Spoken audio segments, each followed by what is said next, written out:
They said she was broken. They said she was barren. King Alaric didn't just reject her. He destroyed her in front of the entire Stone Moon pack, casting her out into the winter snow with nothing but the clothes on her back. 5 years later, he thought it would be amusing to invite her to his son's heir ceremony, a final twist of the knife to show her the happiness she could never give him. He expected a broken woman to weep at his feet, but when the doors swung open, the king didn't see a beggar. He saw a queen, and she wasn't alone. Holding her hand was a boy with the king's own golden eyes. The game has changed, Alaric. Checkmate. The envelope was made of heavy, cream-colored cardstock, embossed with the gold crest of the Stone Moon pack. It sat on the scarred oak table of Seraphina's small apartment in downtown Seattle, like an unexploded bomb. Seraphina Blackwood stared at it, her coffee growing cold in her hands.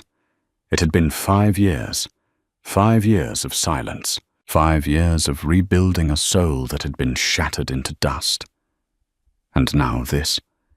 She didn't need to open it to know what it was. The gossip had reached even her ears, hundreds of miles away from the Packlands. King Alaric Stone, the alpha of alphas, was finally celebrating the presentation of his heir, the child he had with Isabella. The child Seraphina was told she could never give him. Her hand trembled slightly as she reached out, her fingers brushing the wax seal. She ripped it open. By order of King Alaric Stone and Queen Isabella, you are cordially invited to the presentation ceremony of their son, the Crown Prince Caden. Your presence is anticipated. Not requested. Anticipated. It was a summons. But more than that, it was a taunt. The memories she had locked away in the deepest dungeons of her mind began to bleed through. She was 21 again. She was standing in the center of the grand hall, the marble floor cold against her bare knees. You are useless to me, Seraphina. Alaric's voice had been devoid of warmth, stripped of the love that had been there only days before. He sat on his throne, looking down at her like she was a stain on his carpet. An alpha king needs an heir. Dr. Aris has confirmed it 3 times. You are barren, a dried-up river. You will doom my line. Alaric! Please, she had begged, tears blurring her vision. We are fated.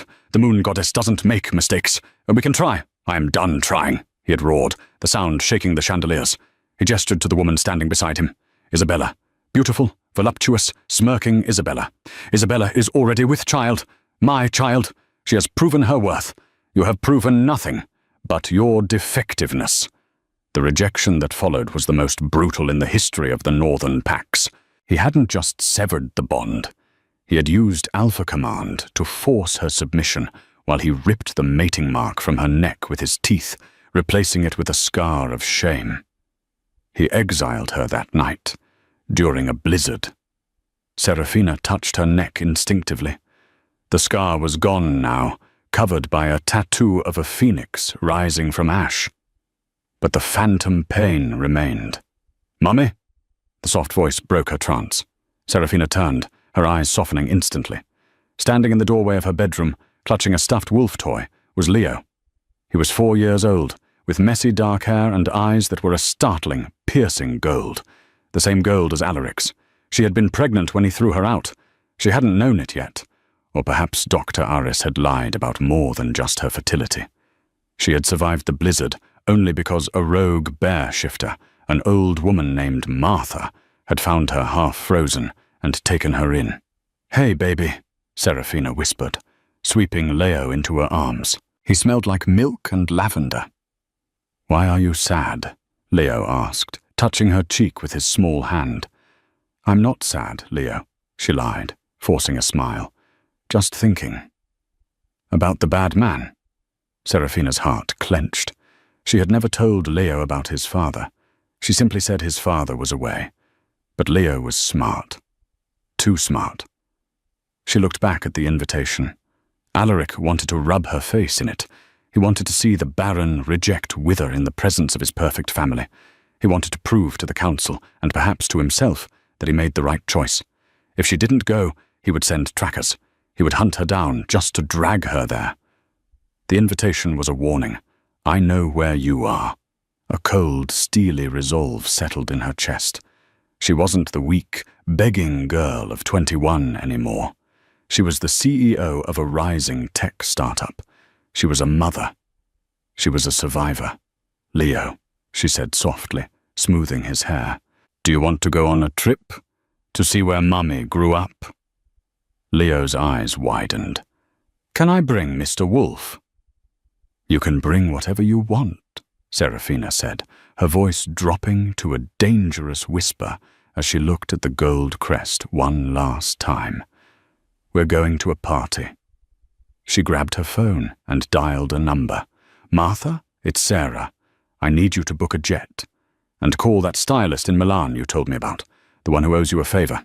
I need a dress that says, I'm going to burn your kingdom down. The Stone Moonpack estate was less of a house and more of a fortress. Nestled in the mountains of Colorado, it was a sprawling complex of stone and timber that screamed power. Tonight, it was lit up like a beacon. Luxury cars lined the winding driveway. Bentleys, Rolls-Royces, armored SUVs. The elite of the werewolf world had gathered. Inside the grand ballroom, the atmosphere was suffocatingly opulent. Crystal chandeliers the size of small cars dripped light onto the guests. Champagne flowed like water. King Alaric Stone stood near the dais, a glass of whiskey in his hand. He looked older than his 30 years. There were streaks of grey in his temples, and lines of stress bracketed his mouth. He was undeniably handsome, radiating raw alpha power. But there was a hardness to him now that hadn't been there 5 years ago. Beside him, Isabella preened. She wore a dress of crimson silk that clung to every curve, diamonds dripping from her neck. She held the hand of a small boy, Caden. Caden was 5. He was a cute child with brown hair and brown eyes. He looked exactly like Isabella. He looked nothing like Alaric. Stop fidgeting, Isabella hissed at the boy, yanking his arm. Stand up straight. The council is watching. Isabella, Alaric warned, his voice a low rumble. He is a child. He is the heir, she snapped back, her voice lowered so the nearby guests wouldn't hear. He needs to act like it. We don't want people remembering her. Alaric's jaw tightened. She won't come. You sent the invite, Isabella scoffed, sipping her wine.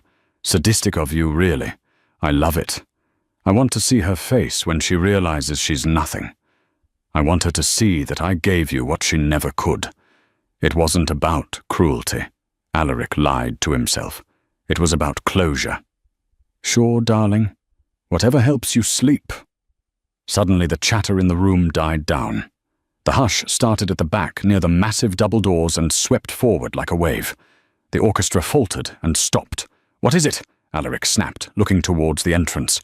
Why has the music stopped? The beta, Silas, hurried over, looking pale. Alpha, you need to see this. The heavy oak doors groaned as they were pushed open by 2 guards who looked visibly shaken. The woman who stepped through was not the Serafina Alaric remembered. The Serafina of his memories was soft, wearing simple cotton dresses, her hair usually in a messy bun. She was pretty, yes, but in a quiet, unassuming way. The woman standing in the doorway was a goddess of vengeance. She wore a gown of midnight blue velvet, blacker than the abyss, with a slit that ran up to her thigh. The bodice was encrusted with sapphires that caught the light like stars. Her hair, once a mousy brown, was now a rich, glossy chestnut, cascading in waves down her back. Her makeup was sharp, accentuating her high cheekbones and eyes that burned with cold intelligence. She didn't walk, she glided. Her head was held high, her posture perfect. She radiated a Luna's aura, powerful enough to make the lower-ranked wolves in the room instinctively bare their necks. But it was who she was holding hands with that stopped Alaric's heart in his chest. Walking beside her, looking bored and unimpressed by the crowd, was a small boy in a miniature tuxedo. The boy looked up, scanning the room. When the light hit his face, a collective gasp ripped through the hall. He had Alaric's nose, he had Alaric's jawline, And he had Alaric's eyes. Those unmistakable, rare, golden eyes of the royal stone bloodline. Isabella dropped her wineglass. It shattered on the marble floor, the red liquid staining the white stone like blood. "Impossible," she whispered, her face draining of color. Serafina walked straight down the center of the aisle, the crowd parting for her like the Red Sea. She didn't look at the guests. She didn't look at the council. Her eyes were locked on Alaric. She stopped 10 feet from the throne. The silence was so heavy, it felt like physical pressure. Alaric couldn't breathe. He felt like he had been punched in the gut. He looked at the boy, then at Serafina, then back at the boy. The scent. Even from here, under the expensive perfume and the crowd, he could smell it. Vanilla and pine. The scent of his blood. "Serafina," Alaric choked out, his voice unrecognizable. Serafina smiled. It wasn't a nice smile. It was a smile that promised pain. "King Alaric," she said, her voice clear and melodious, ringing through the silent hall. "Thank you for the invitation. It's been a long time." She looked down at Leo. "Leo, say hello to the king." Leo looked at the tall man with the terrified expression. He tilted his head, the movement eerily similar to Alaric's own mannerisms. "Hello," Leo said. Then he looked at Serafina. "Mummy, is this the party? It's very quiet." "It's about to get louder, sweetheart," Serafina murmured. Isabella recovered from her shock, her survival instincts kicking in. She marched down the steps, her face twisted in a snarl. "Who do you think you are?" Isabella screeched, pointing a manicured finger at Serafina. "Crashing a royal ceremony and bringing some bastard child to mock us?" Serafina laughed. It was a dark, rich sound. "Mock you? Isabella, I was invited." And as for the child, she paused, letting the tension ratchet up to a breaking point. She looked directly at Alaric. "I thought it was only polite to bring the king's firstborn son to his brother's ceremony. After all, family is everything, isn't it, Alaric?" The room exploded into chaos. "Liar!" Isabella screamed. "She is Barren. Dr. Aris proved it. That brat is a mongrel she picked up off the street." "Dr. Aris," Serafina repeated, tasting the name like poison. "Yes, is the good doctor here tonight?" She scanned the crowd and found him trying to slink away near the buffet table. Dr. Aris, a short, balding man with shifty eyes, froze as Serafina pointed him out. "Dr. Aris," she called out, "why don't you come tell the king about the test results from 5 years ago? Or should I show him the bank transfers I found from Isabella's father to your offshore account?" Alaric's head snapped toward Dr. Aris. The alpha growl that tore from his throat shook the windows. "Is this true?" Alaric demanded, stepping off the dais, his eyes glowing red. Isabella grabbed Alaric's arm. "Don't listen to her. She's a witch. She's trying to trick you." Serafina stepped forward, shielding Leo behind her silk skirt. "I am willing to submit my son to a paternity blood oath right now in front of the council," she challenged. "Are you willing to do the same for yours, Isabella?" She looked at the brown-eyed boy, Caden, who was cowering behind Isabella's dress. "Strange," Serafina mused, her voice dropping to a lethal whisper. "The stone bloodline has had golden eyes for 500 years. Dominant traits, and yet your heir has the eyes of— Who is it? The captain of the guard?" Isabella turned white. Alaric looked at Caden, really looked at him. For 5 years he had ignored the whispers. He had ignored the lack of connection. He had ignored the fact that Caden smelled faintly of another wolf. He had blinded himself because he needed an heir, and he needed to believe he hadn't destroyed his true mate for nothing. But looking at Leo, this boy who was his mirror image, the blindfold was ripped away. "Guards," Alaric said, his voice deadly calm. "Seal the doors. No one leaves." The silence in the grand ballroom was no longer heavy. It was brittle, ready to shatter at the slightest touch. The air smelled of ozone and distress, the pheromones of hundreds of anxious wolves. Alaric stood frozen, his chest heaving.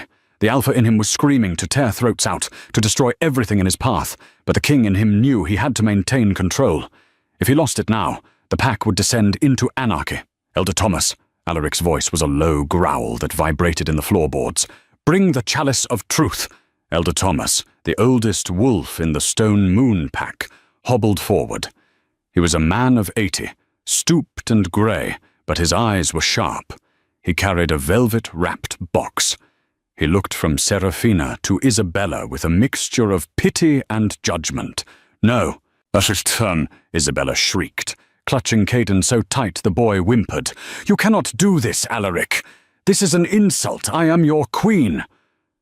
"If you are my queen, and he is my heir, you have nothing to fear," Alaric said, his eyes cold as ice. He turned to the guards. "Seize Dr. Aris. If he tries to shift, break his legs." 2 burly guards descended on the trembling doctor, dragging him to the center of the room and forcing him to his knees.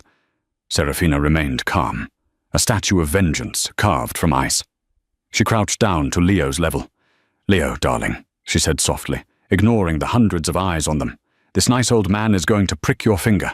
It will hurt just like a bug bite, okay? Can you be brave for Mummy?" Leo puffed out his chest, trying to look tough. "I'm an alpha, Mummy. I don't cry." Alaric flinched. "I'm an alpha." The boy knew what he was, even without a pack. Elder Thomas set a heavy silver chalice on a pedestal in the center of the room. It was an ancient artifact, enchanted by the moon goddess herself centuries ago. It didn't just test DNA. It tested the soul, the lineage, and the intent. "The king first," Elder Thomas rasped. Alaric stepped forward. He took the ceremonial obsidian dagger and sliced his palm without hesitation.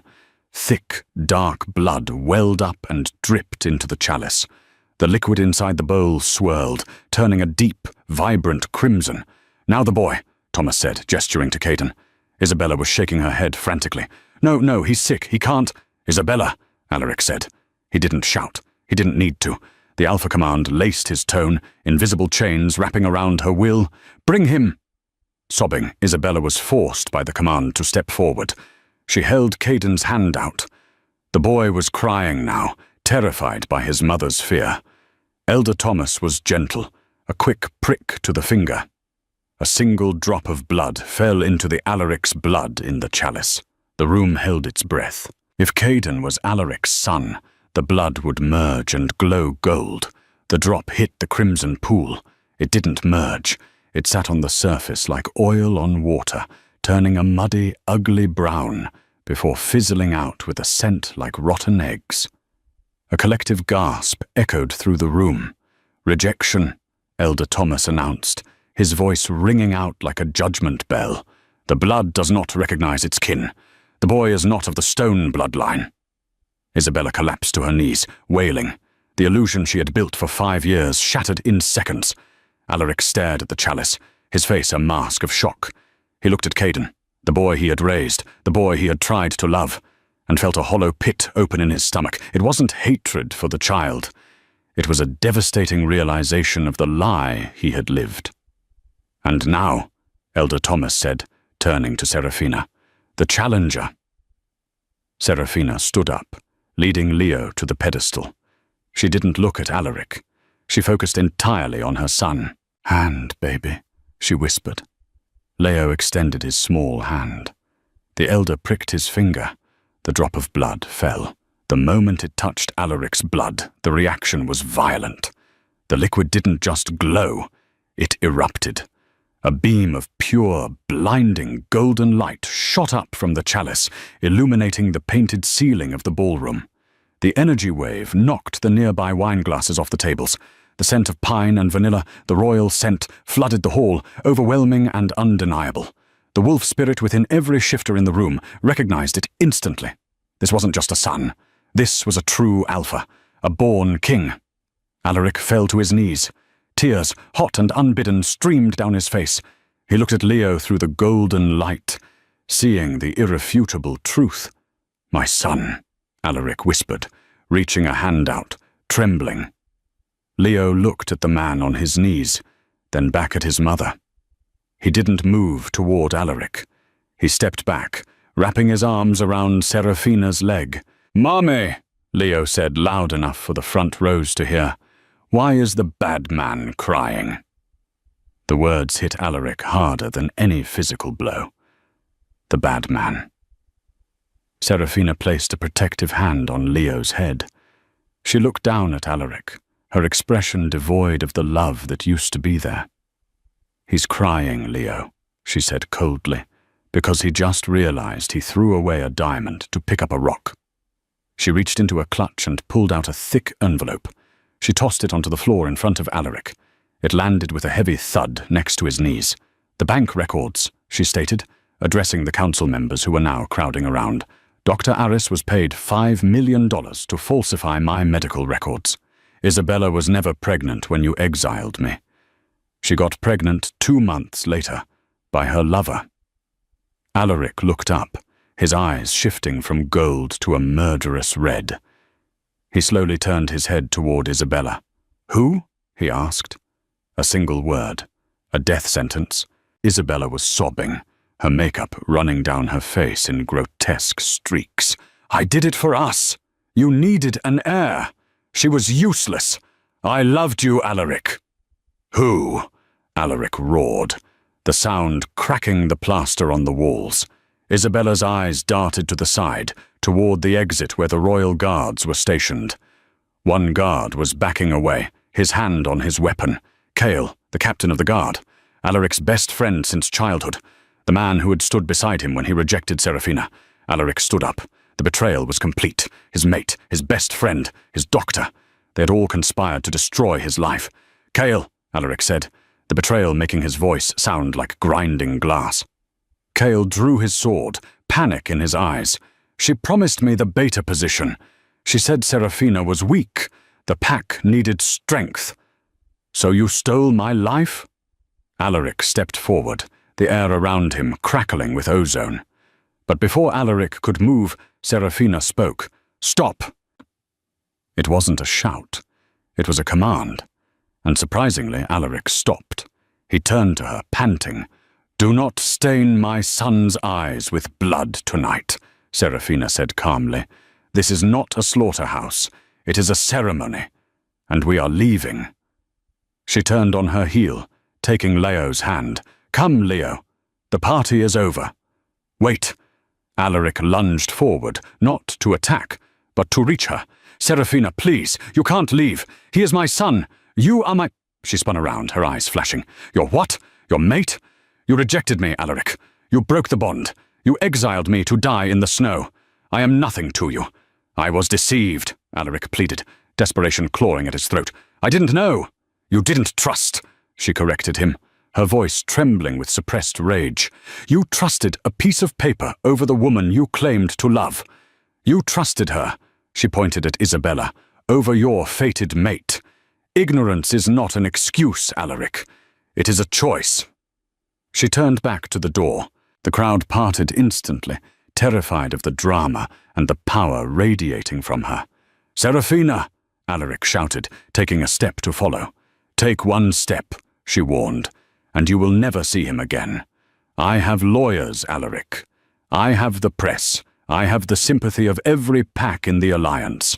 If you try to take him by force, I will burn your reputation until there is nothing left but ash." She walked out the double doors, the golden-eyed boy trotting beside her, leaving the king standing in the wreckage of his own kingdom. 3 days. It had been 3 days since the disastrous ceremony. The scandal was the only thing playing on the Wolf News network. The Stone Moon Deception, they called it. The Stone Moon Pack was in shambles. King Alaric had spent the last 72 hours cleaning house. It had been brutal and efficient. Isabella was in the dungeons. She had been stripped of her title, her jewels, and her pack status. She was now an Omega, awaiting trial for treason and fraud. Caden, the innocent pawn in her game, had been sent to live with Isabella's distant relatives in the Southern Isles. Alaric couldn't bear to look at the boy, not because he hated him, but because every time he saw Caden, he saw his own stupidity. "Cale," the captain of the guard, was gone. He had tried to fight his way out that night. Alaric had broken his arm and banished him. Death was too easy. Exile, the same fate they had forced on Serafina, was a more fitting punishment.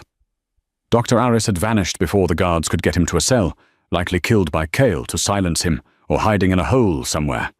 Alaric had a bounty on his head, but none of that mattered. Alaric sat in his study, a bottle of amber whiskey open on the desk. The room was dark, lit only by the dying embers of the fireplace. He held a photo in his hand. It was a paparazzi shot taken outside the estate that night. It showed Serafina lifting Leo into a black SUV. The fierce protectiveness on her face, the way Leo clung to her. It broke him. "You look like hell, brother." Alaric didn't look up. He knew the voice. It was Silas, his beta, the only man he had left. "I feel like hell," Alaric muttered. "Have you found where she's staying?" "She's at the Four Seasons in downtown Seattle," Silas said, pouring himself a drink. "Penthouse suite. She's not hiding, Alaric. She's daring you to come." "She hates me," Alaric said, tracing the face of his son in the photo. "Can you blame her?" Silas sat down opposite him. "You didn't just break her heart. You broke her life. If Martha hadn't found her—" "Don't," Alaric slammed his fist on the desk. "I know. God, do you think I don't know? I dream about it. Her walking into the blizzard. I thought I was doing what was right for the pack. I thought—" "You thought with your crown, not your heart," Silas said bluntly. "So what are you going to do? Sit here and drink until you rot? Or are you going to fix it?" "She said if I came near her, she'd destroy me." "She's angry. She's hurt." "But she came back," Silas pointed out. "She could have stayed hidden forever. She could have raised Leo in Europe or Asia, and you never would have known. Why did she come back?" Alaric looked up, a flicker of hope in his eyes. "Revenge, maybe. Or maybe because a wolf needs its pack, and a pup needs its father, even if the father is an idiot." Silas downed his drink. "You can't demand her submission, Alaric. You can't command her like a king. You have to earn her like a man. You have to woo her, and you're starting from -1,000. Alaric stood up. He walked to the window, looking out at the moonlit forest. "I need to see him," Alaric whispered. "I need to tell him I didn't know." "Then go," Silas said, "but leave the crown here. Serafina doesn't care about the king.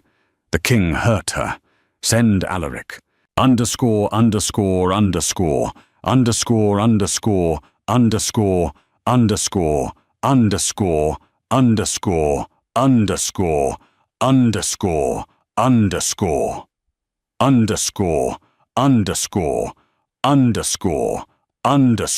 The lobby of the Four Seasons was elegant and quiet. Alaric walked in, wearing a simple pair of jeans and a black sweater. No royal guard. No entourage. Just a man. He approached the front desk. Serafina Blackwood. The receptionist, a human woman who didn't know who he was, typed on her computer. "I'm sorry. Miss Blackwood has a do not disturb order on her room. I can't ring her." "Please," Alaric said, resting his hands on the counter. He pushed a $100 bill across the marble. "Just tell her. Tell her the man with the regrets is here." The receptionist hesitated, then picked up the phone. She spoke quietly, paused, and then hung up. "She says she's busy." Alaric closed his eyes. He expected this. "Did she say anything else?" "She said—" The receptionist looked uncomfortable. "She said if you want to see her, you can make an appointment with her assistant like everyone else. Her next opening is in 3 weeks. Alaric let out a dry, humorless laugh. She was treating him like a business associate. It was a cold, calculated insult. "Fine," Alaric said. He turned to walk away, but stopped. He pulled a small velvet pouch from his pocket. Inside was an ancient amulet, a family heirloom meant for the heir, protection against dark magic. He turned back to the receptionist. "Can you ensure this gets to her room? Tell her it's for Leo. No strings attached. Just safety." The receptionist nodded. "I can do that." Alaric walked out of the hotel and sat on a bench across the street. He wasn't leaving. He would wait. If it took all night, if it took 3 weeks, he would wait. As he sat there, the cold wind biting his face, a black limousine pulled up to the hotel entrance. Alaric watched, curious. A man stepped out of the limo. He was tall, with slicked-back blonde hair and an expensive Italian suit. He carried a massive bouquet of red roses. Alaric stiffened. He recognized the man. It was Alpha Damien of the River Claw Pack, a notorious playboy, wealthy, charming, and Alaric's biggest rival in the business world. Damien strode into the hotel like he owned it. 5 minutes later, Alaric watched with mounting horror as Serafina walked out of the elevators into the lobby. She was wearing a stunning silver cocktail dress. She greeted Damien with a warm smile, a smile she hadn't given Alaric in years.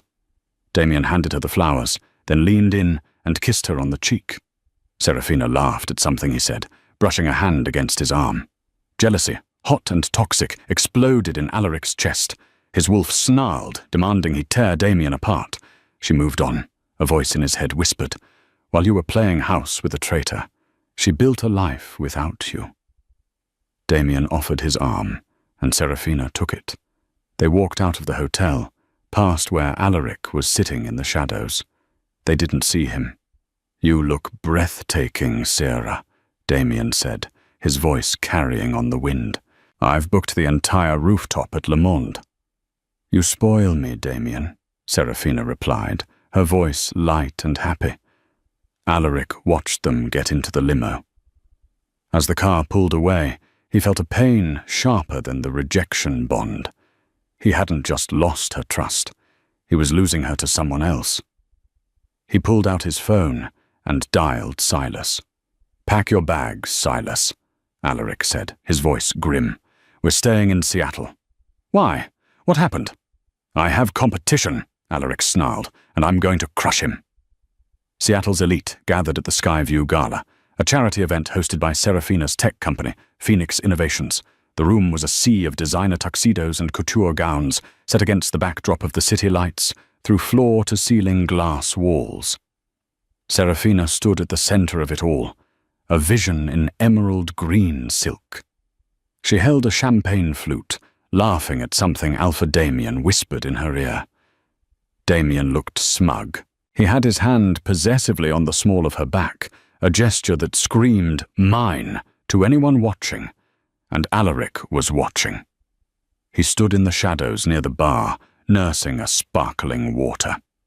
He hadn't been invited, but when you are the king of the Northern Alliance, doors tend to open whether people want them to or not. "He's touching her," Silas growled low in his throat, standing beside Alaric. "Do you want me to remove his hand?" "No," Alaric said, his jaw tight enough to snap steel. "If I make a scene, I prove I'm the monster she thinks I am. I have to play this differently." "The auction is starting," Silas noted. Serafina took the stage. She spoke with passion about the charity, a foundation for rogue wolves and single mothers, the very people who had helped her survive. "Our final item tonight," the auctioneer announced, "is a rare First-Era manuscript on Lycan history. Bidding starts at $50,000. "60, Damien called out, raising his paddle. He grinned at Serafina. He was rich, flashy, and knew she wanted the book for her personal library. "70, a voice called from the back. The room turned. Alaric stepped out of the shadows. The air pressure in the room seemed to drop. Serafina's smile vanished. Her grip on the podium tightened until her knuckles turned white. Damien's eyes narrowed. 80,000. 100,000, Alaric said calmly, not taking his eyes off Serafina. 150, Damien challenged, his ego bruising. $500,000, Alaric stated. Gasps rippled through the crowd. Damien choked on his drink. $500,000 for a book? It was a power move, a declaration almost one of war. Going once, going twice. Sold to King Alaric Stone, the auctioneer squeaked, banging the gavel. Alaric walked up to the stage. He ignored the auctioneer and stopped in front of Serafina. The scent of her, jasmine and rain, hit him like a drug. He wanted to pull her into his arms, to beg, to explain. Instead, he maintained a respectful distance. "For the Foundation," Alaric said, his voice rough with suppressed emotion. "And the book is for Leo. I hear he likes stories about the old kings." Serafina looked at him, her blue eyes icy. "You think you can buy forgiveness, Alaric?" "I know I can't," he replied softly, so only she could hear. "I'm just trying to clear the weeds so I can plant something new." "There is no soil left here for you," she hissed. "Leave. You are ruining my night. I'm not leaving Seattle, Serafina. Not while my son is here. He's my son. He is ours. And whether you hate me or not, he has a target on his back because of who I am. I'm staying to ensure he survives the fallout of my mistakes." Before Serafina could retort, Damien stepped between them, puffing out his chest. "The lady asked you to leave, Stone," Damien sneered. "Or do we need to take this outside?" Alaric looked at Damien. It was like a lion looking at a house cat. "Step aside, Damien," Alaric warned. "You are out of your depth." "I'm the one she chose," Damien retorted, smiling cruelly. "I'm the one who reads Leo bedtime stories. I'm the one she wakes up next to." It was a lie. Serafina had never let Damien stay the night, but it had the intended effect. Alaric's eyes flashed red. His control snapped. He grabbed Damien by the lapels of his expensive suit and slammed him against the nearest pillar. The drywall cracked. Guests screamed. Security rushed forward in but froze when Alaric let out a low, menacing growl that vibrated through the floor. "You play house with my mate," Alaric snarled into Damien's face. "But if you ever disrespect her or fail to protect her, I will end your bloodline." "Alaric, stop!" Serafina shouted, pulling at his arm. Sparks flew where skin touched skin, the mate bond reacting violently to the contact. Alaric froze. He looked down at Serafina's hand on his arm. He released Damien, who slumped to the floor, gasping for air.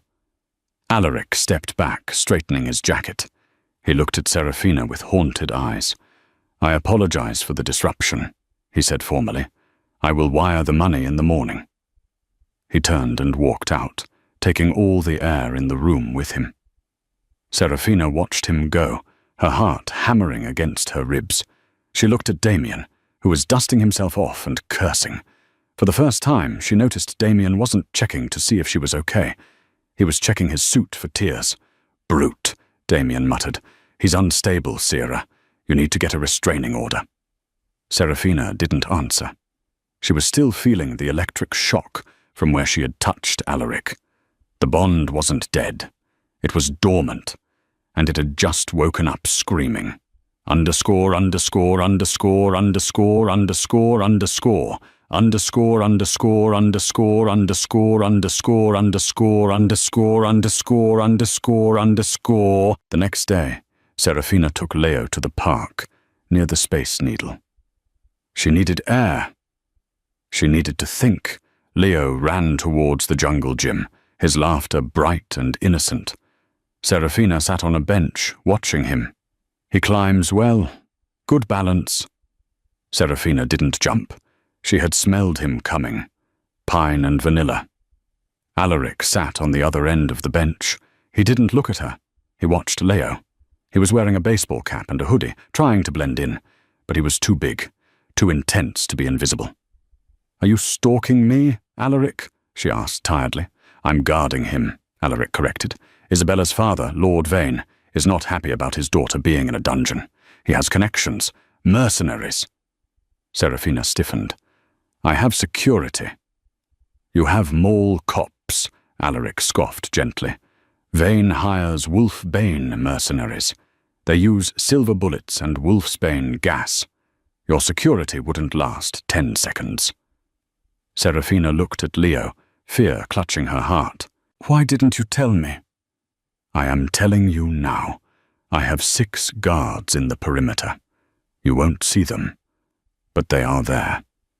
Silence stretched between them. "Does he know?"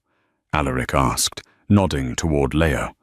"He knows his father is a king," Serafina said. "He knows his father sent us away because he made a mistake. I didn't tell him you were cruel. I didn't want him to hate himself." Alaric turned to look at her, his eyes shimmering with tears. "You are a better person than I am, Serafina. If roles were reversed, I would have painted you as a monster." "I didn't do it for you," she said sharply. "I did it for Leo. He deserves to be proud of his heritage. Can I?" Alaric's voice broke. "Can I say hello?" Serafina looked at the man who had destroyed her life. She saw the lines of grief on his face, the grey in his hair. He looked like a man serving a life sentence. "Leo," she called out. Leo ran over, panting. He stopped when he saw Alaric. "It's the crying man from the party." Alaric let out a wet chuckle. "Hello, Leo. My name is Alaric." Leo tilted his head. "Mummy says you're the king." "I am." "Where is your crown?" "I left it at home," Alaric said, leaning forward, elbows on his knees. "Crowns are heavy. Sometimes they make you can't see straight." Leo looked at him with those piercing golden eyes. "Are you my dad?" The question hung in the air. "Yes," Alaric whispered. "I am." "Why didn't you come to my birthdays?" Leo asked. No anger, just pure curiosity. Alaric looked as if he'd been shot. He took a shaky breath. "Because I was lost, Leo. I was very, very lost. And I was stupid. But I'm here now, and I'm never going to miss another one if you'll let me come." Leo looked at Serafina for permission. She gave a microscopic nod. "Okay," Leo said. Then he reached into his pocket and pulled out a sticky, half-melted gummy bear.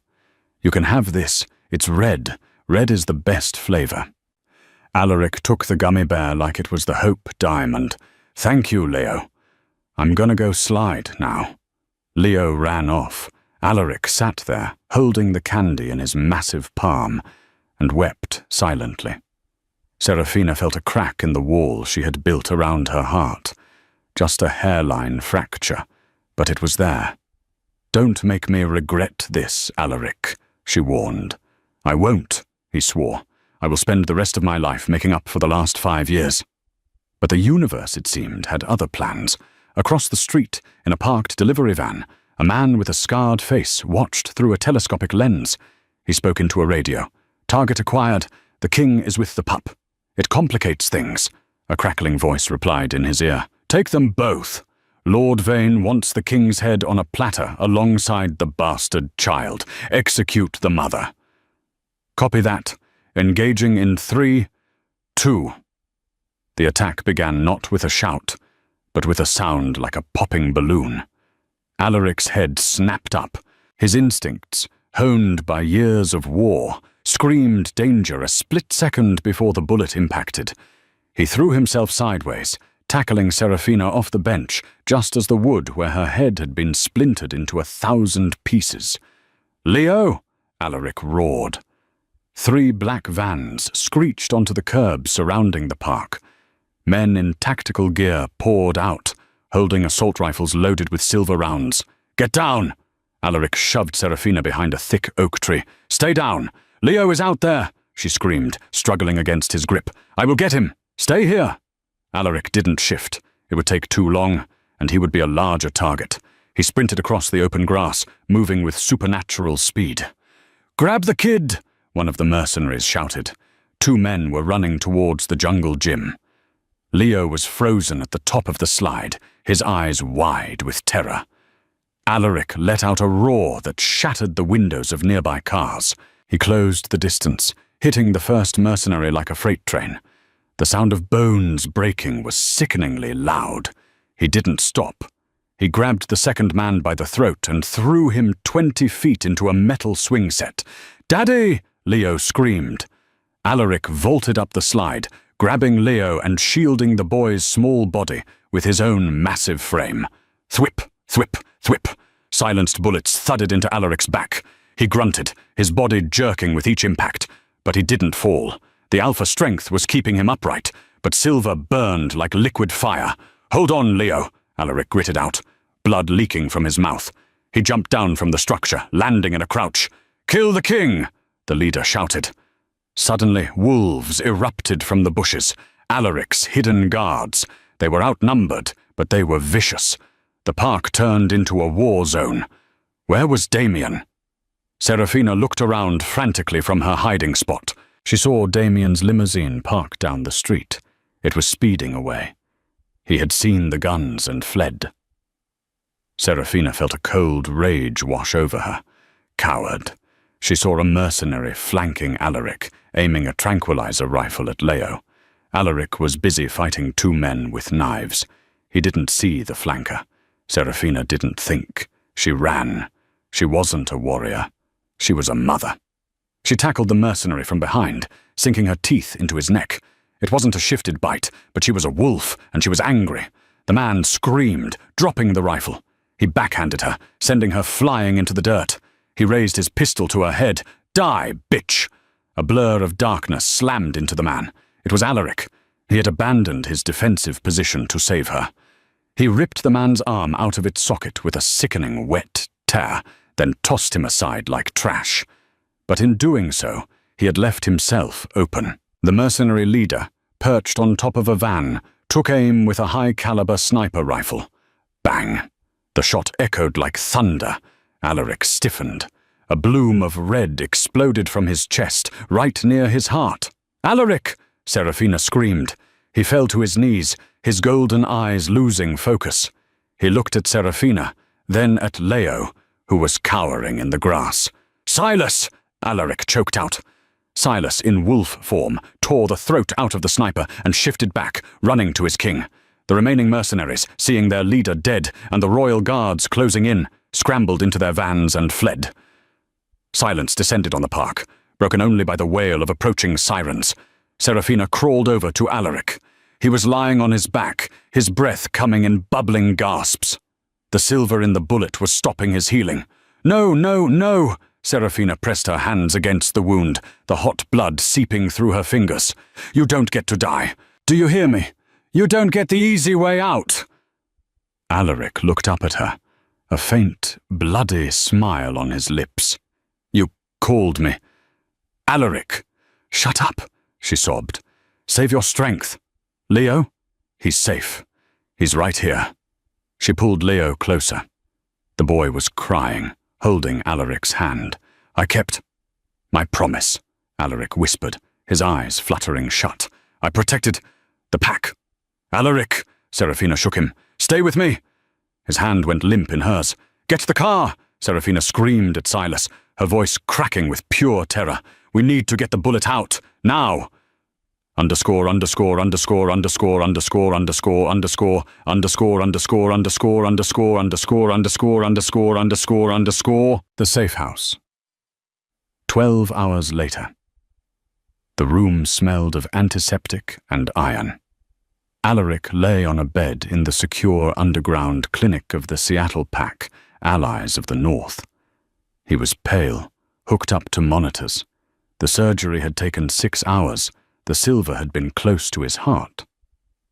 Serafina sat in a chair next to the bed. She hadn't washed. Her green dress was ruined, stained with the blood of the man she had sworn to hate. She watched the rise and fall of his chest. Why did it hurt so much? She wanted him to suffer, didn't she? She wanted him to pay. But not like this, her wolf whined. Not with his life.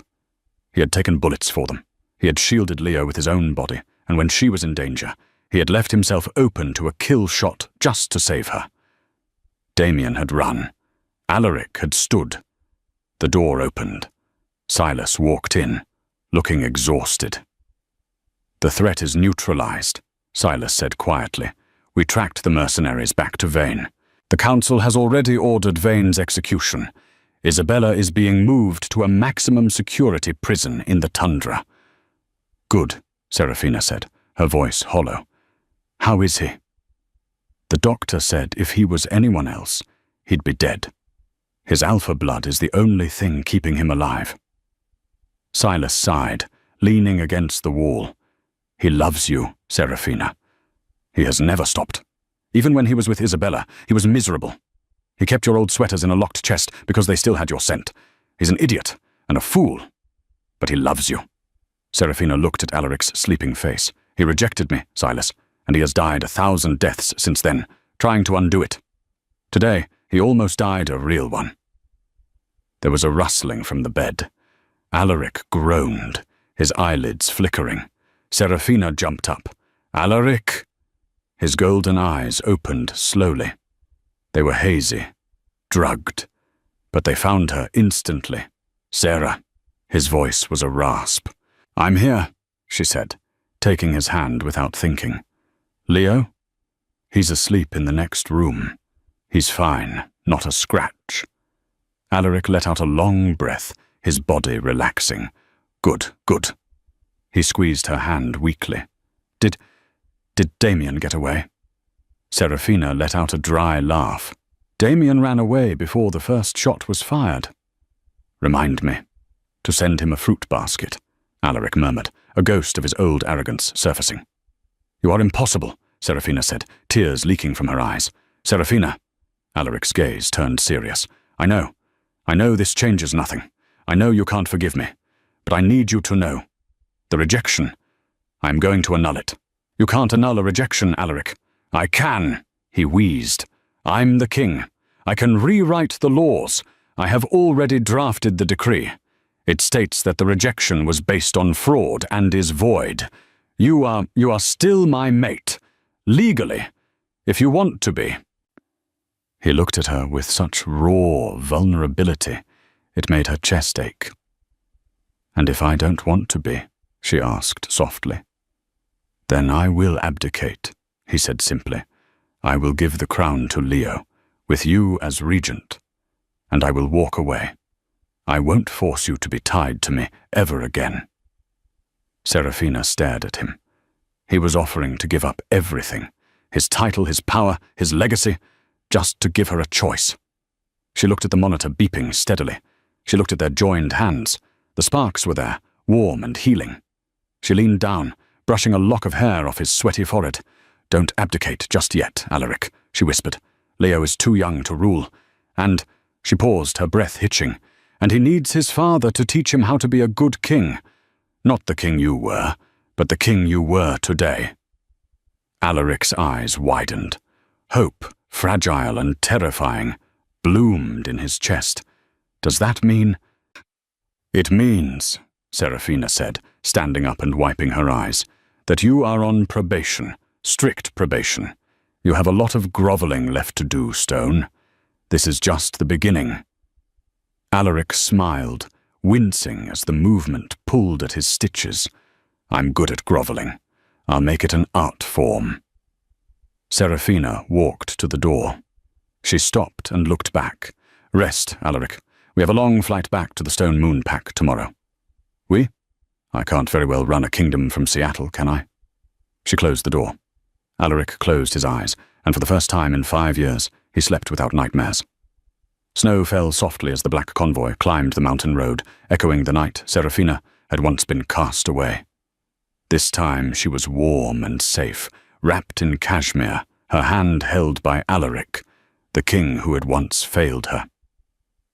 Ahead, the Stone Moon estate stood silent.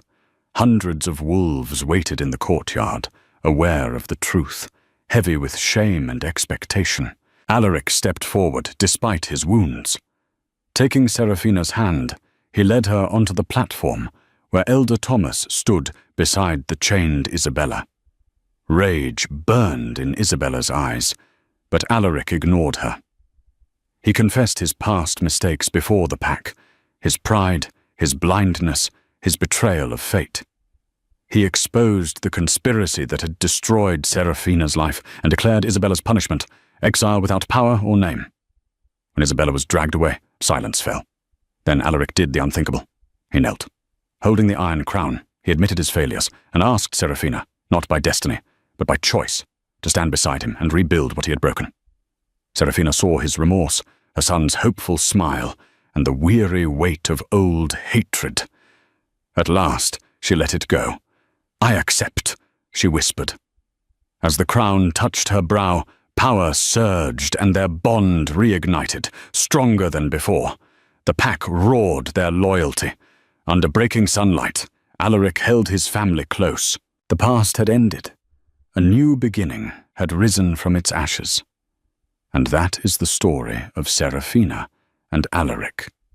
It's a brutal reminder that sometimes the people who are meant to protect us are the ones who hurt us the most, but it's also a testament to the power of second chances and the undeniable strength of a mother's love. Alaric made the biggest mistake of his life, but he spent every moment after realizing it trying to make it right. What do you think? Did Alaric deserve forgiveness, or should Serafina have taken Leo and left him in the dust? It's a tough question. In the wolf world, the mate bond is absolute, but in the real world, trust is much harder to rebuild. If you enjoyed this roller coaster of betrayal, revenge, and redemption, please give this video a massive thumbs up. It really helps the channel. Don't forget to subscribe and hit that notification bell so you never miss a new story. We have plenty more dramatic romances and supernatural thrillers coming your way. Thanks for listening.